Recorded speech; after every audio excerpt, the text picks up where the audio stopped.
killing their family or friends in front of their eyes. Every day that they are kept captive is like a knife in our hearts. Today, we are here to call on all those who have influence to stay strong in their support of Israel, as it does, to do all it can to find the hostages, bring justice to those who have taken them, and bring so many loved ones safely home. Friends, we stand here united with one voice to say, bring them home.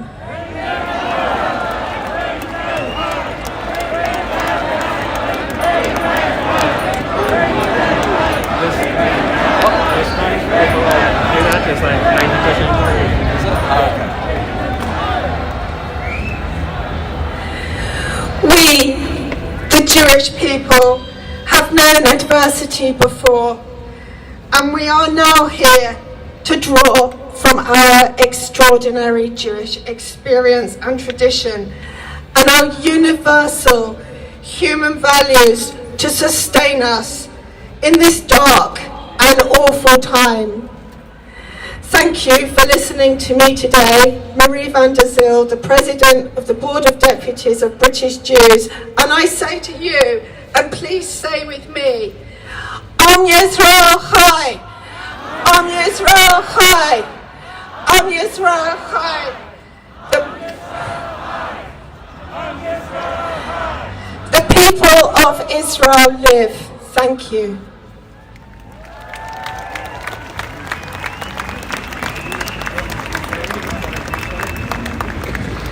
Thank you, Marie.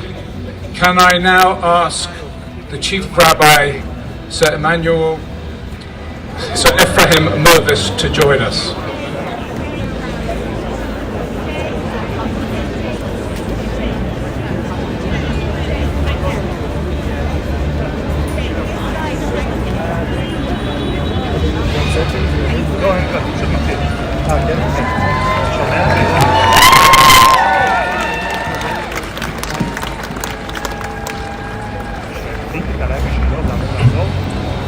It's at a time such as this that we discover who our true friends are.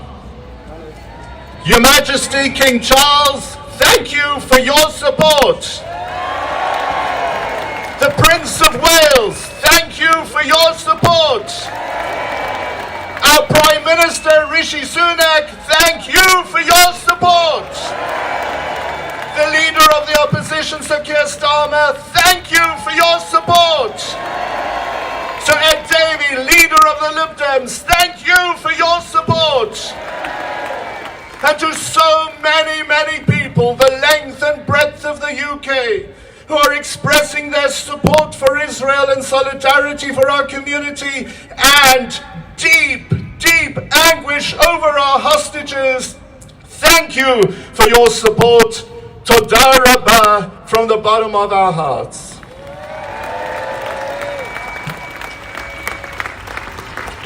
It's at a time such as this that words do matter. And to all our friends, from whom so far we haven't heard a single word, your silence is deafening. Words do matter. Sometimes we hear reference to both sides or the two sides, but we ourselves know there are indeed two sides. One is good and the other is evil. Israel uses her forces in order to protect her citizens, while Hamas uses its citizens to protect its forces. And words do matter. Those who fail to condemn, condone. Those who refuse to call Hamas terrorists allow for the legitimizing of their brutal deeds.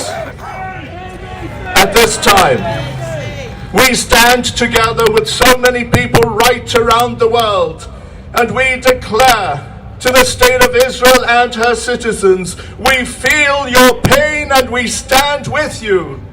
We mourn the loss of those who've been murdered. We pray for a refuah shlema for those injured. And we are with Chayalei Tzva Hagana Yisrael as they seek to destroy those who seek to destroy us. And with regard to the poor, more than 200 women, men and children who have been taken hostage, we cry out and say, bring them home! Bring them home! Bring them home! Bring them home! Bring them home! Bring them home! Bring them home! Bring them home! And to their relatives who are with us here today, and to all of the families, we exclaim, we will not rest until every single one of them is back in the embrace of their families. At a time such as this, we look to the Psalms for inspiration. And we exclaim, Hidlei lo yanum velo yishan shomer Yisrael. Behold, the guardian of Israel neither slumbers nor sleeps. To Chayalei Tzva Hagana Yisrael we say, Adonai yishmor tzeitcha uvaecha me'ata ve'ad olam. May the Lord guard and your safe return now and at all times.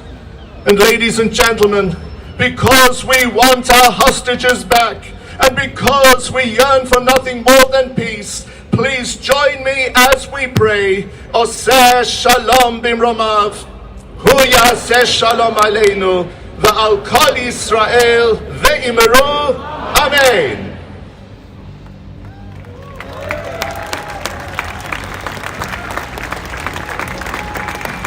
Thank you, Chief Rabbi.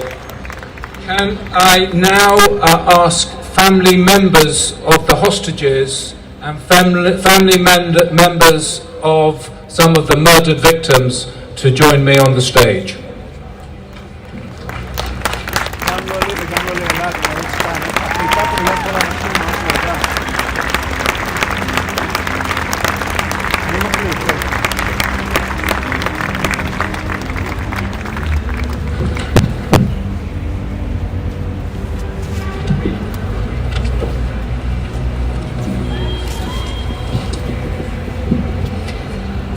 On October 7th, Hamas terrorists entered my family's homes in Kibbutz Nirim and abducted my mother Hannah and my brother Nadav. I was on the phone with them at the time the terrorists got them. It's hard to put into words the horror and the pain that engulfs me as I realized what was happening. My oldest brother Ro'i was missing too. His body was found the next morning behind his house. He was murdered by Hamas terrorists the previous day. As we started to learn of the atrocities that took place on Nirim and all across the south of Israel, we discovered the heinous crimes Hamas committed against innocent babies, elderly people, young men and women, and entire families. These are crimes against humanity, and they were an attempt to break the Jewish people and the Jewish state, but instead, they have brought us all together in solidarity.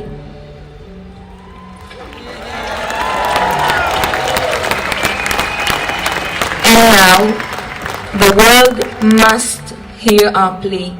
Release the hostages now. This is a human rights issue. My mother is 79 years old. My brother is 51 years old. The brother I've lost was 54. My family should be with me now. All hostages must be released now. As I stand here today, I want to thank you all for your support and ask that you continue to stand with us no matter how long it takes, and in one unified voice make the very simple demand: bring our families back.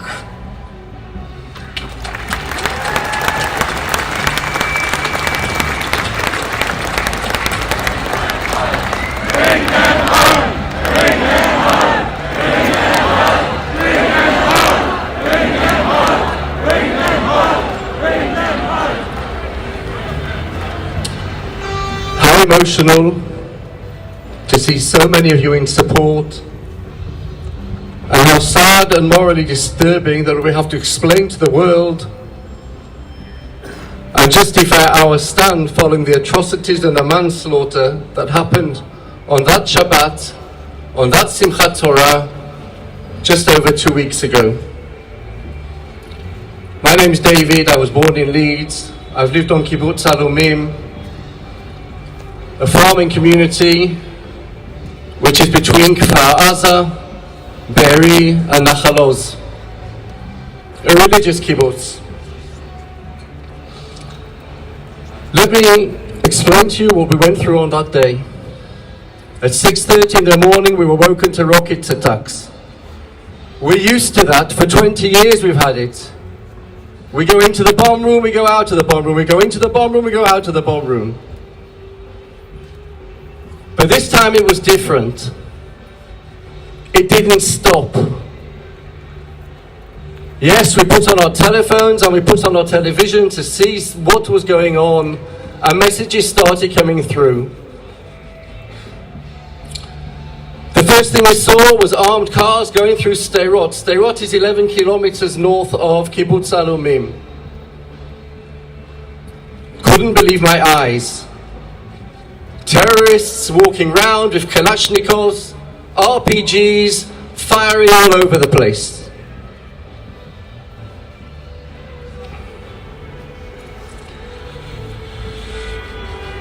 We started to get messages from the kibbutz to stay in the bomb room, the bomb-proof room, and not to move.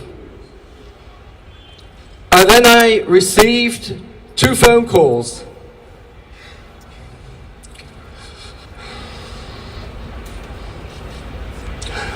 My family was being attacked on 3 fronts. My eldest son lives in Kibbutz Karmia next to Yad Mordechai, slightly eastwards of Kibbutz Zikim, where terrorists were penetrating from the sea. His family with 3 young children. My daughter lives in Kibbutz Nirim, 20 minutes southwards of Alumim. Phoning us in total disarray, telling us to stay in. Ima, Abba, just stay at home.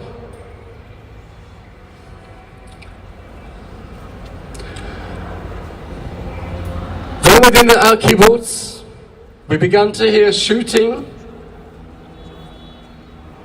from all sides. And when you're in a bomb-proof room, it's very hard to know how close it is or how far away it is. And then I said to my wife, what about Naomi, your sister?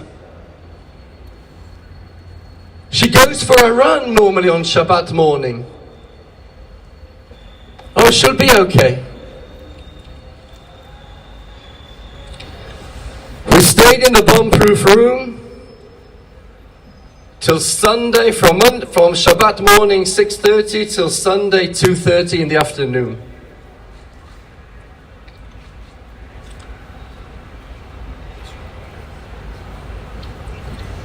More and more messages began to come in, and as yet we couldn't understand what was going on. I'm a teacher. I teach Tanakh and I teach Jewish philosophy. Unfortunately, I taught in both high schools in the area. I know too many people, too many teachers, too many pupils, too many parents. I started to phone my friends in Kfar Aza. What's going on? and in Be'eri. And even they said to me, Michal, everything's okay. Little did she know that her brother-in-law, his wife, and his 2 elder children had been murdered.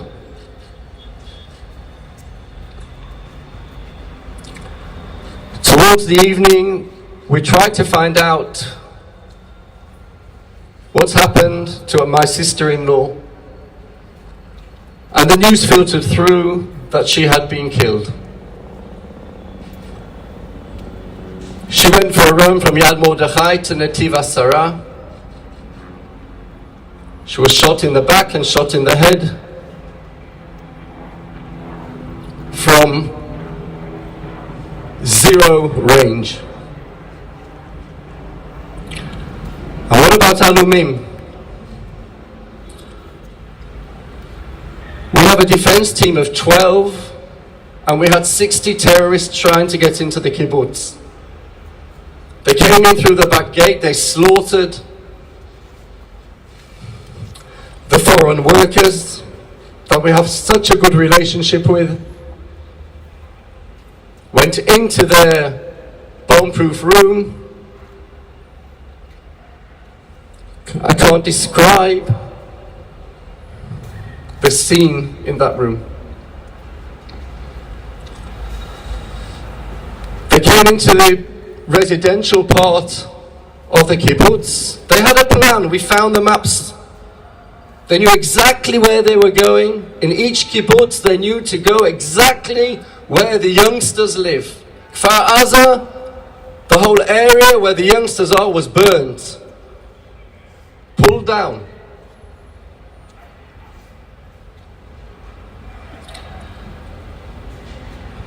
Somehow the 12 fighters on Alumim fended off the attack.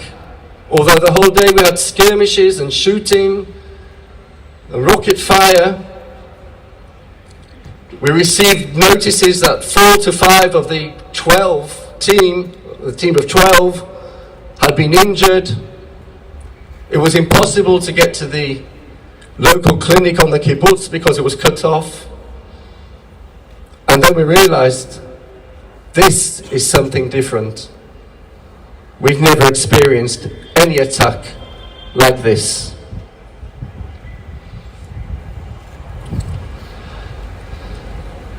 The day went on, the night went on, skirmishes. My own son, who lives in Karmia, saved his kibbutz. They had a social event the night before where everybody sleeps in tents. He was phoned from a friend in the army, said to him, "You know there are terrorists in the area." He quickly got the whole kibbutz out into a safer area. As he moved on to Netiv Asara and witnessed 15 people falling. And he wanted to get to us, but he ended up helping those in Kfar Aza. He's seen things which nobody should ever see.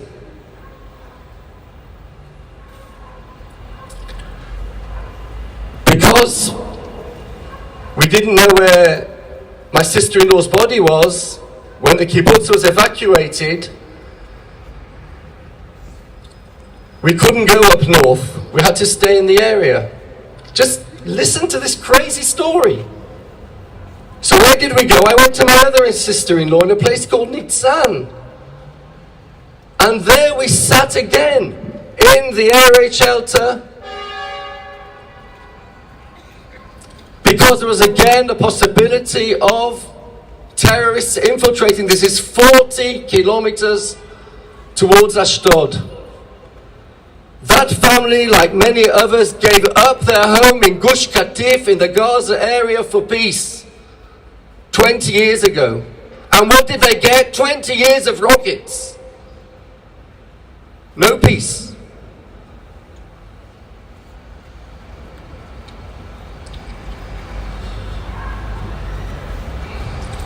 You've all seen the pictures, you've all seen the stories. All I can tell you is, when I managed to get out with my wife,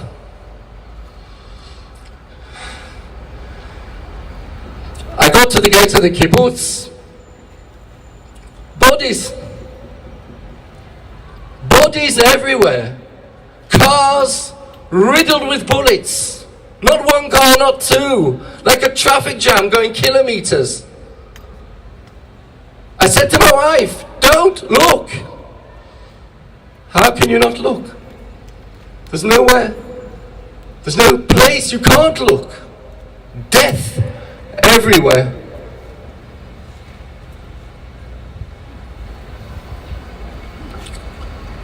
It took 4 days to have Naomi's body identified, and she was brought to a grave in Sderot under very difficult conditions, a very quick funeral, and then they sat Shiva in Ashdod.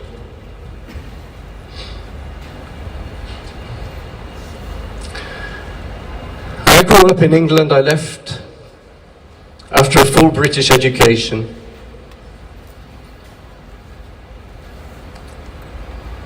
But it's not the England that I left.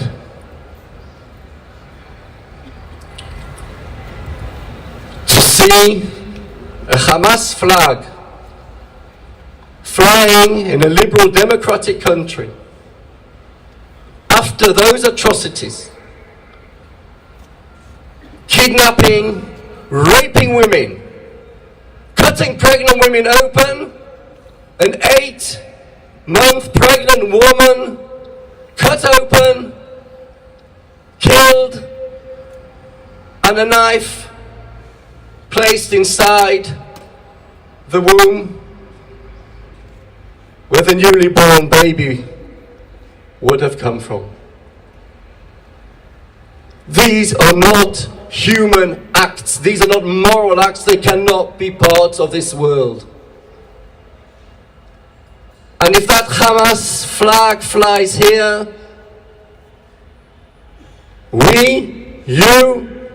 this country has a problem.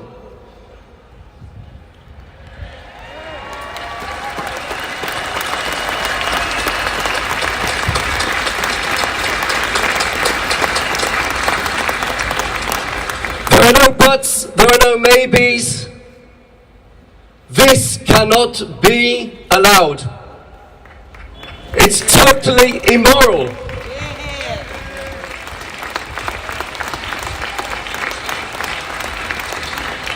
I'd like to finish just by saying, I know most of Jewish people know that in almost every synagogue throughout the world there is a prayer on the Sabbath said for the state of Israel.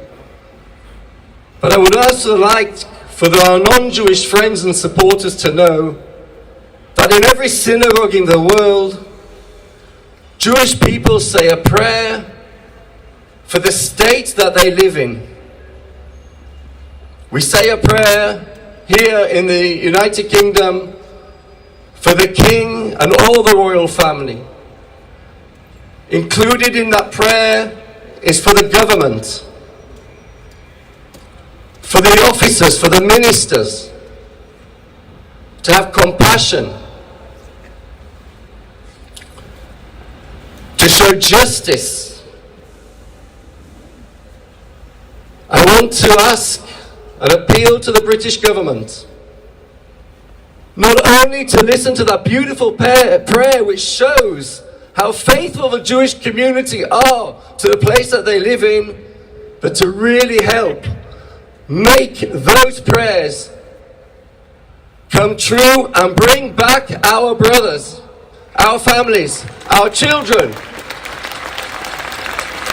Thank you.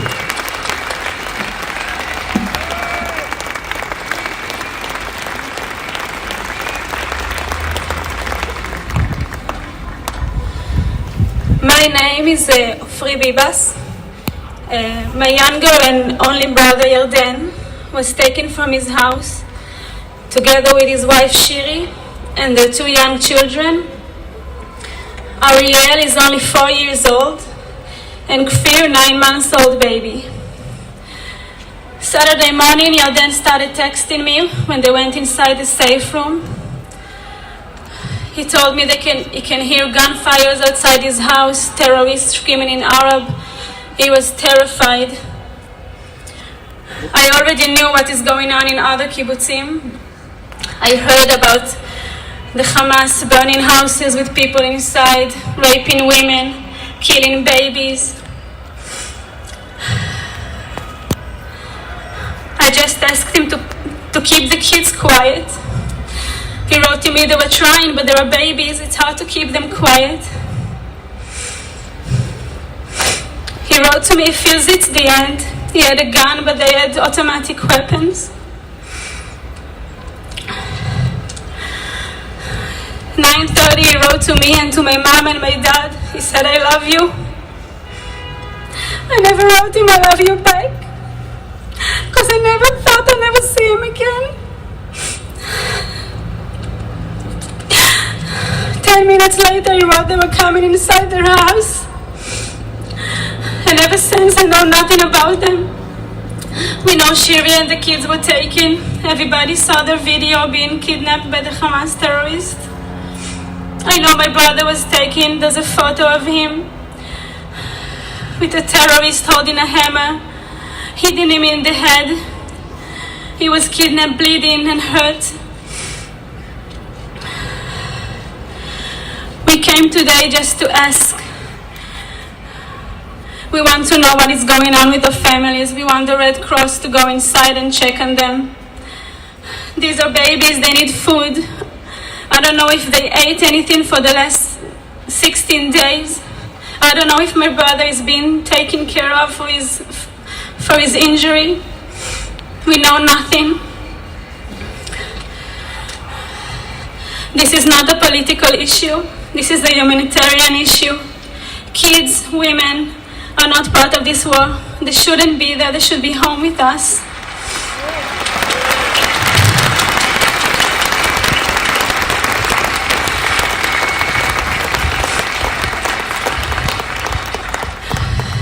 The world has to step up and stop Hamas from going on with his actions. This is not an Israeli problem. Hamas is like ISIS and it's the entire world problem, and it must be stopped.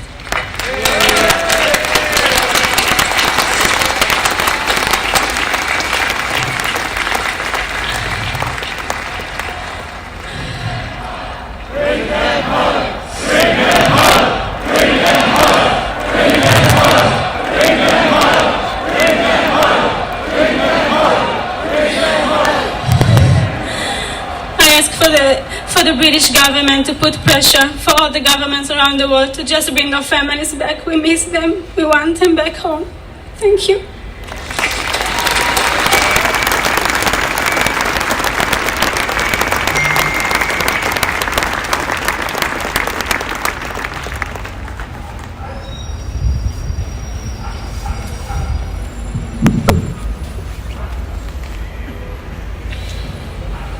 For what happened on the morning of the 7th of October in the south of Israel, there is no description, no title, no name, no words. People say worst nightmare. From a nightmare you will wake up. People call it Yom Kippur 2.0. The Yom Kippur War was placed in a battlefield between soldiers. Some call it the Holocaust. The Nazis killed them away from their home inside a purpose-built crematorium.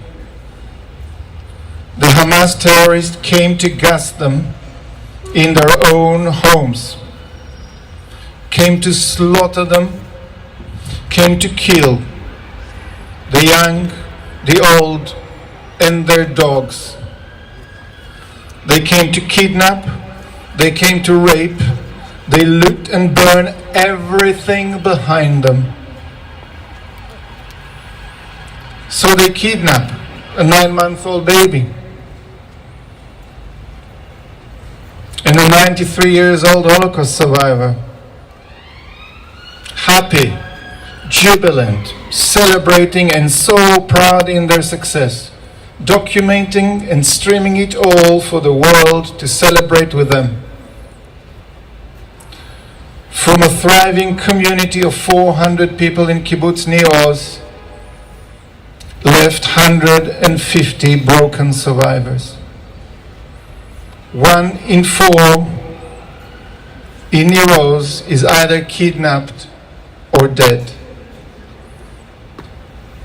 Imagine quarter of London gone.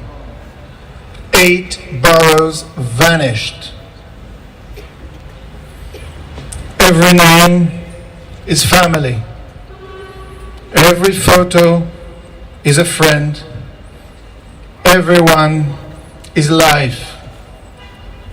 Every phone call is a dread. The beautiful oasis in the desert we used to call home has been destroyed. More names, more pain, more names. They say you can't break a broken heart, but what if you have a family of 400 and the names keep piling up? We cannot bring back the dead. We cannot bring back our friend Carol and her son Johnny. We cannot bring his beautiful family back. We won't bring Avnan and Roy and Jeremy and Ellie and so many more. We cannot bring them back. However, we can bring back the hostages. All of them. We can reunite kids with their parents. We can reunite grandmothers with their grandchildren. We can reunite couples and families. We can still heal hearts and communities. It is on us, all of us. I know my mom will be worried about her friends, about her family, her kids, and her grandchildren. She is now somewhere over the border worried about us. We should stand together and show them how much we care about them.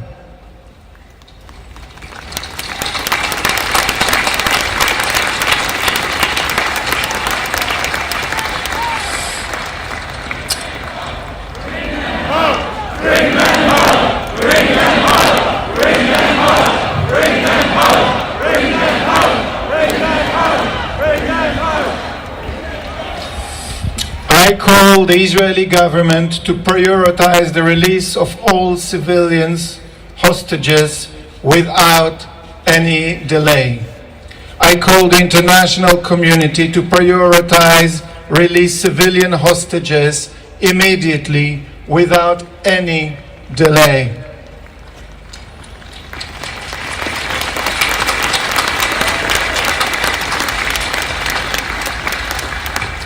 When we conclude here, we're all going to go home, have a cup of tea, watch the football. My mom will stay the 16th night in Gaza tonight. Ophelia will stay the night. Adina Arye Gadi will stay the night in Gaza. Yuval, Mika, Ronen, Judy, Gad, Emilia, Daniel, Eitan, Ohad, and many more will stay another night. And those are only few names from Kibbutz Nir Oz. There are so many more from Kibbutz Be'eri, Kfar Aza, Nachal Oz, Niram, Ofakim, from the music festival, and many more, 320 more. I know you get this.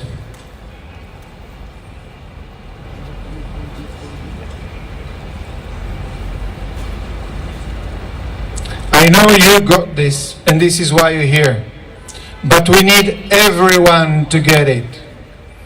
Everyone who consider themselves human to get it. Fear is not an option. We all have responsibility to act now, to write something, to raise your voice on social media, to join the amazing people on the ground, but mainly stop being afraid.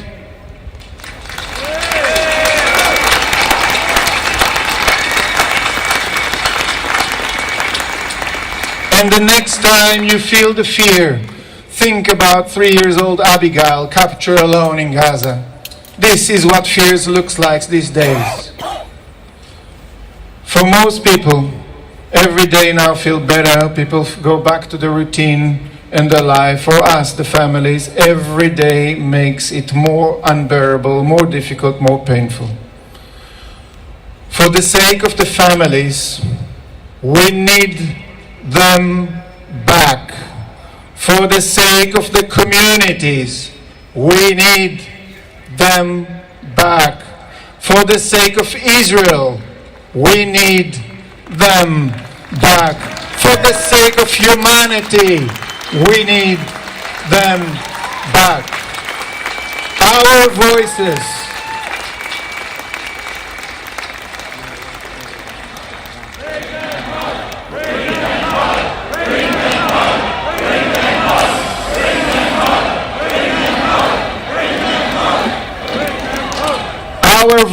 should be heard in Downing Street, in Birmingham, in Manchester and Edinburgh, Glasgow and Cardiff, in the tunnels of Gaza and in the heavens. Bring them home. Bring them home. Bring them home. Bring them home. An agony for the entire Jewish people, and it must be an agony for the entire civilized world. No excuses. Can I now please ask the Right Honourable Michael Gove, Secretary of State for Levelling Up and Communities, to join me. Thank you. Thank you, Michael.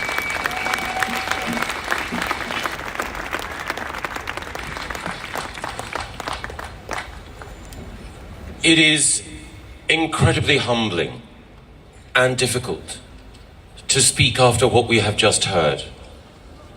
There are no words to describe the suffering of families who have seen their relatives butchered in front of them, and relatives who live in hope that those who were living peacefully in their homes just 2 weeks ago and are now in a Hamas dungeon should be freed. No words can sum up the evil of those responsible for these acts.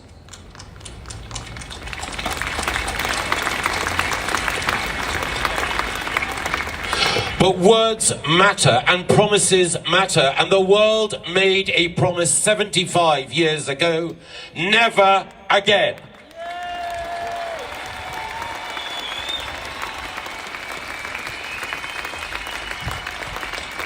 And what did we see a fortnight ago? The biggest, most horrific slaughter of Jewish people since the Holocaust, carried out by terrorists, an act of evil, unparalleled evil and barbarism. We must stand together against it. We must stand for life. We must bring the hostages home.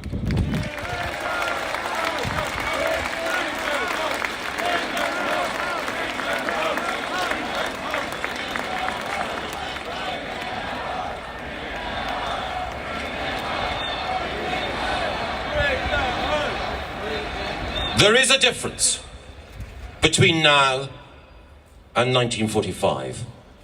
And that difference is the Jewish people have a home. They have a nation. That nation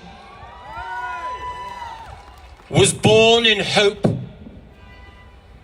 to uphold humanity's greatest virtues. That nation throughout its life has lived up to that initial promise to be a light to the world. In the nation of Israel, people can live freely and love freely. Israel is the only nation in the Middle East where you can have a pride march. And we see an Israeli pride flag over there.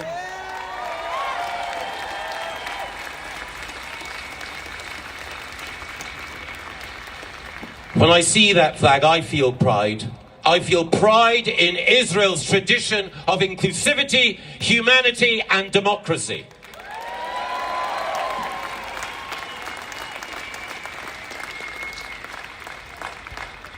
And Israel also now has citizen soldiers, the IDF, who are there to defend Israel and the Jewish people. And we heard earlier from one of our speakers the difference between the IDF and Hamas. The IDF are there to protect civilians. Hamas exist to slaughter civilians. The IDF embody the Jewish spirit. Hamas want to kill every Jewish citizen of Israel. They must not win. They will not win. We stand with Israel now and forever.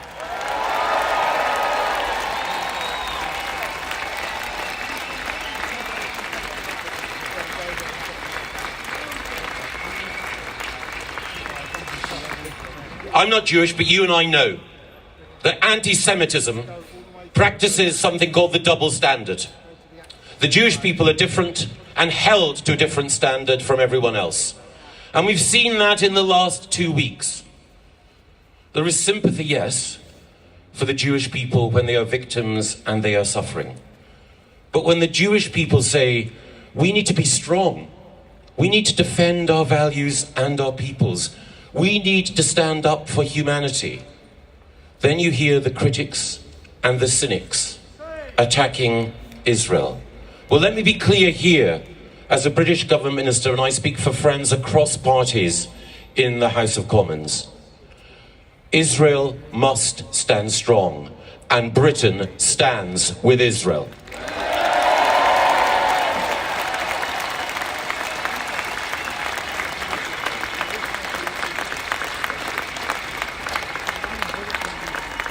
The security of the Jewish people in Israel matters so much, but so does the security of Jewish people here in our country in Britain. It breaks my heart to know that there are Jewish children who must disguise their school uniform to show or to hide the fact that they go to a Jewish school. It breaks my heart that there are students at our universities who must hide the Star of David around their neck, or that there are Jewish individuals who dare not wear the kippah on our streets for fear of what might be done. We have a responsibility. Every Jewish life is sacred. The Jewish faith is precious. Our Jewish community must be protected. And when we see people on our streets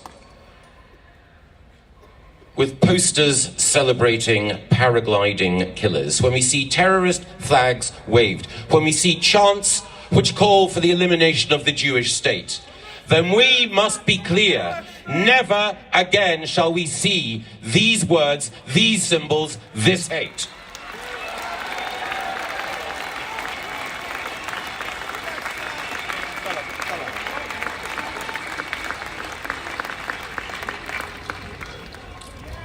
We will, at the end of this rally, be singing the words of the Hatikva, the Israeli national anthem. But the Hatikva is more than Israel's national anthem. It is a song of hope for humanity. Just days after Bergen-Belsen was liberated, the survivors of that unique horror sang the Hatikva. And its words resonate today. As long as there is hope in the Jewish heart, then our dream, our 2,000-year-old dream, will endure. That the Jewish people will live in their own land, the land of Zion and Jerusalem. Let us all be clear in this vigil here. We want those families to come home. We want those families to be safe in their Jewish home. We want Israel to prosper and to be secure in the future. And we in Britain stand with Israel. Bring them home.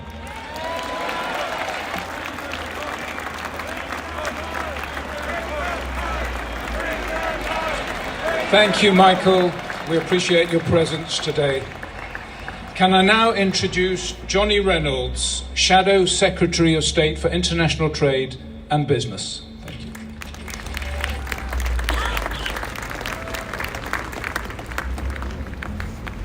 you. Friends, thank you for the chance to be here. Thank you for the invitation. Thank you for the chance to express a simple act of solidarity with the families that we just heard from, which seems, in the face of what they are suffering, so inadequate, yet at the same time is so profound and so deeply held.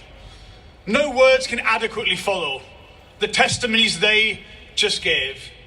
The 15 days those people have now experienced in captivity, 15 days of terror, 15 days without information or access to basic needs. It is deeply, deeply troubling to even think about what they are experiencing right now.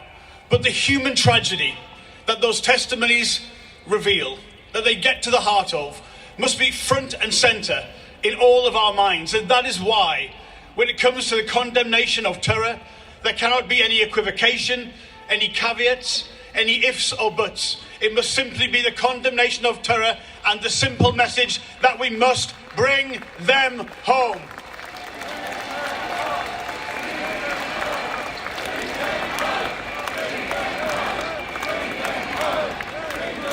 And my friends, on a very personal level, there are many people I know in the audience today, people I've known for really all of my time as a person involved in British politics, and I know and I can see there are so many people here today still in shock, still obviously experiencing grief, personal grief themselves. But also I see something which none of us should ever have to even contemplate, which is a real and genuine sense of fear. And I know how deeply held that is. I know how worrying that is for many of you.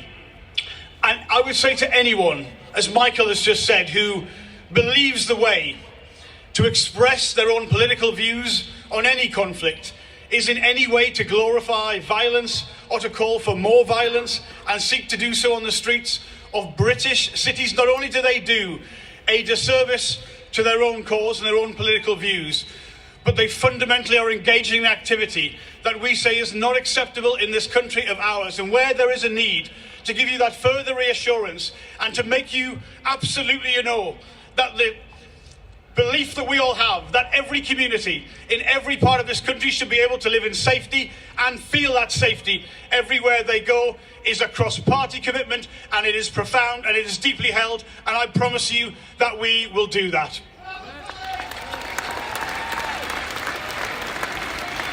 And I know there is more to do, but let me finish by simply saying a deeply held thank you again for the chance to be here today, to express the human empathy that is necessary in a conflict that has seen so many people suffer in this way, and to say there is no political agenda that requires the abduction of a 9-month-old baby or an 84-year-old Holocaust survivor, or indeed any civilian, to be treated in this way.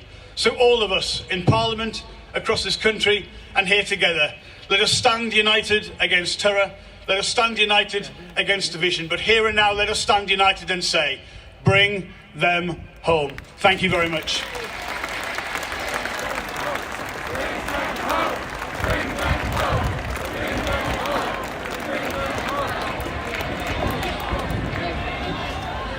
The names we will now read are compiled by the campaign Bring Them Home Now, and lists some of those Israelis and foreign nationals taken hostage by Hamas terrorists.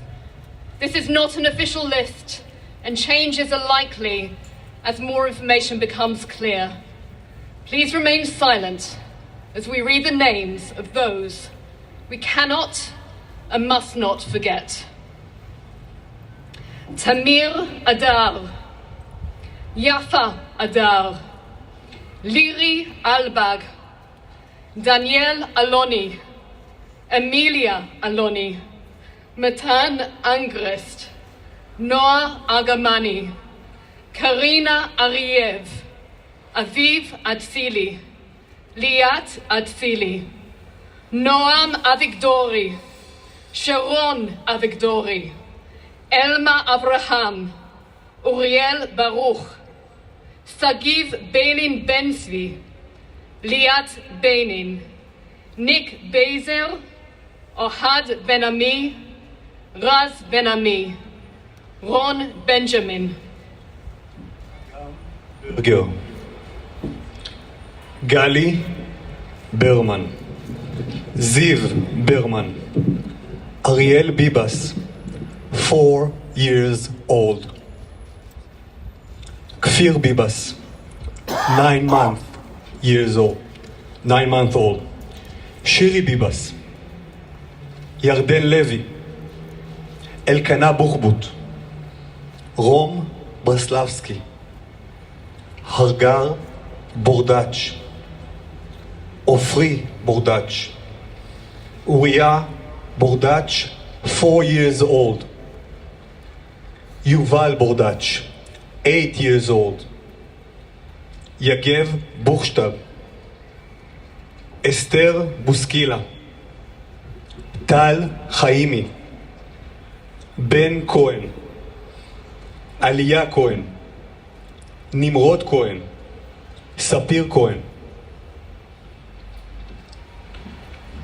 Amiram Cooper, Nurit Cooper, Alexander Danzig, Ori Danino, Eviatar David, Chen Dekel, Yahud Dolev, Yitzchak Elgarat, Margalit Eliyahu, Daphna Eliakim, aged 14, Ella Eliakim, aged 8, Mika Engel, Ophir Engel, Ronen Engel, Yuval Engel, aged 13, Karina Engelbert, Ronnie Eschel, Nir 40, Shani Gabay, Daphna Garkovich.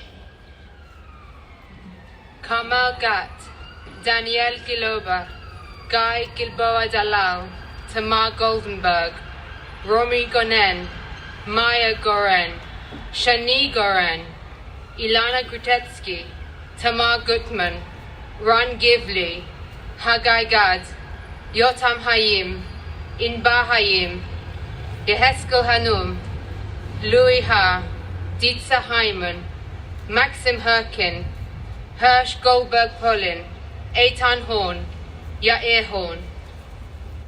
Avigal Idan, aged 3, Sahi Idan, Guy Iluz, Elez Calderon, aged 12, Ofer Calderon, Sachar Calderon, aged 16, Segev Kalfon, Dolor Kaplan, Aviv Katz Asher, aged 2, Dolom Katz Asher, Raz Katz Asher, aged 4, Ravid Katz Asher, Elad Katzir, Chana Katzir, Denil Kimmenfeld, Lilach Kipnis, Rimon Kirst, Ariel Conio, David Conio, Emma Conio, aged 3, Sharon Aloni Conio, Yuli Conio, aged 3.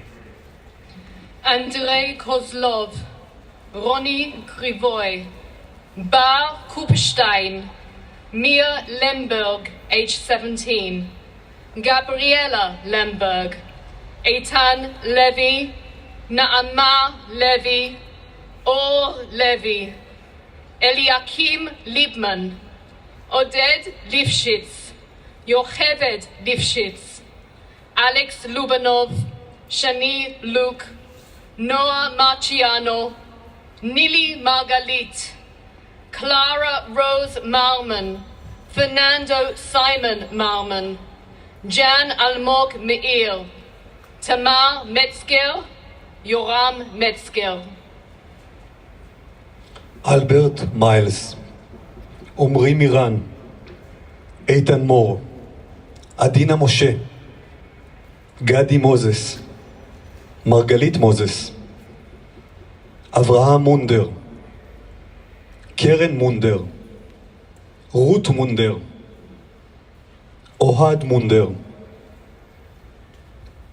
תמיר נמרודי, מיכאל ניסנבאום, יוסף אוחנה, אלון אוהל, אלמה אור, 13 years old, אבינתן אור, דרור אור, ליאם אור, נועם אור, Chaim Perry, Chana Perry, Ronnie Petrovsky, Alina Plachty, Nadav Popelvel, Itai Regev, Maya Regev, Ophelia Reutmann, Yarden Roman Gat, Ada Sagi, Jonathan Samirano, Mia Shrem, Ron Sherman, David Shalev, Tal Shalev, Alon Lulu Shamriz, Amit Shani, age 16, Eli Sharabi, Noya Sharabi, age 16, Yossi Sharabi.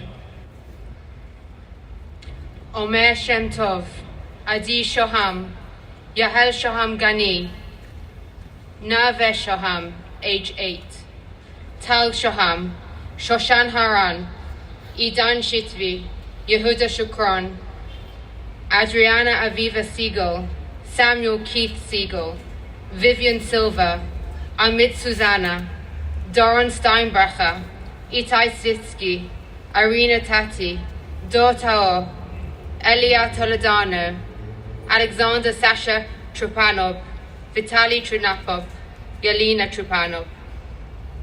Ophir Safati, Judith Wise, Judy Weinstein, Ilan Wise, Omer Wenkert, Or Yaakov, age 17, Yagil Yaakov, age 13, Hanan Yablonka, Eitan Yahalomi, age 12, Ohad Yahalomi, Yaakov Yair, Moran Stella Yanai, Arbel Yaud, Eden Yerushalmi, Arya Zalmanovich, Matan Zangauka, Eden Zacharia, Shlomi Ziv. Bring them home. Bring them home. Bring them home. Bring them home.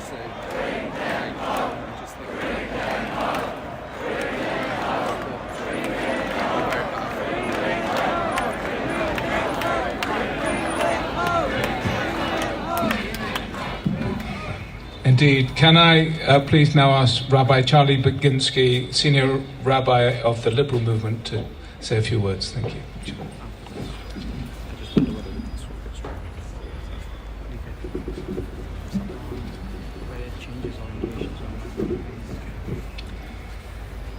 And when our words run out, we turn instead to our tradition. Esa enai el heharim, ma'ayin yavo Ezri. I lift up my eyes to the hills. From where shall my help come? My help comes from the ever-living God, maker of heaven and earth, who will not let you lose your foothold, for your guardian does not sleep. The guardian of Israel neither slumbers nor sleeps. The ever-present God is your protection, your shade by your side. The sun will not strike you by day, nor the moon by night. The Eternal One shields you against evil and shelters your soul. Adonai yishmor seitecha uvoecha, me'ata va'ad olam. The eternal God will guard your coming out and your going, now and always. Amen. Bring them home.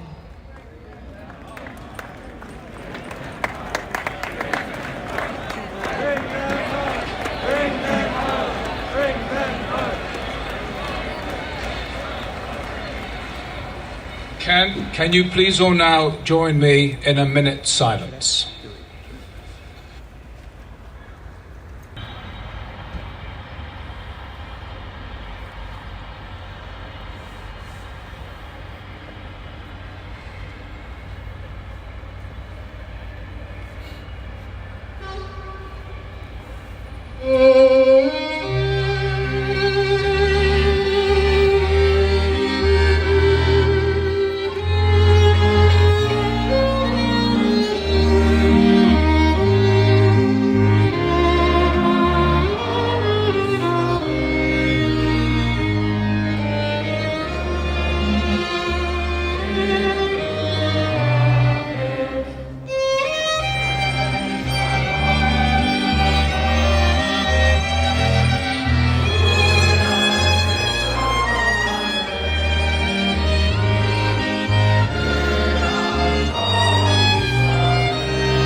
everybody for your magnificent attendance this afternoon. This is a terrible moment in all our lives. We pray for the hostages. We pray that they be home soon. Thank you very much. The event is now finalized. Thank you.